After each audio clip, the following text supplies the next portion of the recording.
I'm 26, and for most of my life, I've struggled with depression. Not the kind where you just feel a little sad sometimes, but the kind that knocks you off your feet and makes getting out of bed feel like climbing a mountain. I've been in therapy, taken medication, and even spent time in the hospital when things got really bad.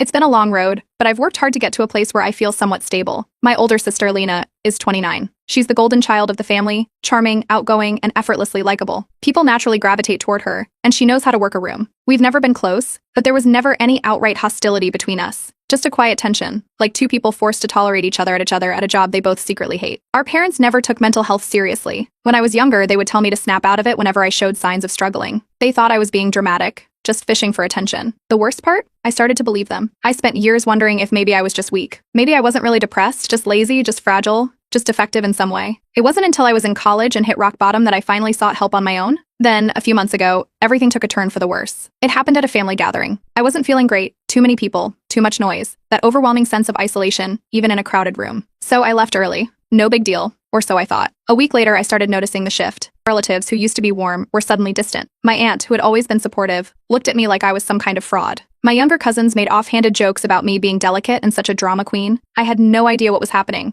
until one of my cousins let it slip. Apparently, Lena had told everyone I was faking my depression, that I had just been making up my struggles for sympathy, that I was one of those people who cry mental health to avoid responsibilities. I confronted her over text, asking why she would say something like that. Her response? You take everything so seriously. I was just making conversation. If people believe everything they hear, that's on them. No apology, no regret. Just a casual brush off, as if she hadn't just destroyed what little credibility I had in our family. After that, family gatherings became unbearable. If I even mentioned mental health, my mother would change the subject so fast it gave me whiplash. My father just told me to let it go and not dwell on the past. But the damage was done. No matter what I said, no one believed me anymore. Then came Lena's engagement announcement. She and her boyfriend, David, had been together for years. He was everything she wanted, successful, well-liked, from a well-off family. The engagement was a huge deal, and naturally, our parents wanted to throw an extravagant party. I was expected to be there, smiling and playing the role of the supportive sister. I vented to my best friend, Mira, about everything. She was furious, even more than I was. She's projecting, Mira told me. People who go that hard trying to discredit someone else's pain, they're usually hiding their own. I brushed it off at the time, but her words stuck with me. A week before the party, something happened that changed everything. I was at our parents' house, staying the night because I had an early morning appointment nearby. While looking for a charger in my parents' guest room, formerly Lena's room, I opened a nightstand drawer and noticed a small leather notebook beneath a stack of papers. At first, I ignored it, but when I went to close the drawer, curiosity got the best of me. It was a therapy journal. At first, I hesitated. It wasn't mine to read, but curiosity won. I opened it, skimming the first few pages. What I saw shocked me. The pages were filled with her deepest thoughts, insecurities, fears, self-loathing. She wrote about feeling empty, about putting on a show for everyone around her. It's about struggling with the exact same things she had mocked me for. She had been in therapy for years.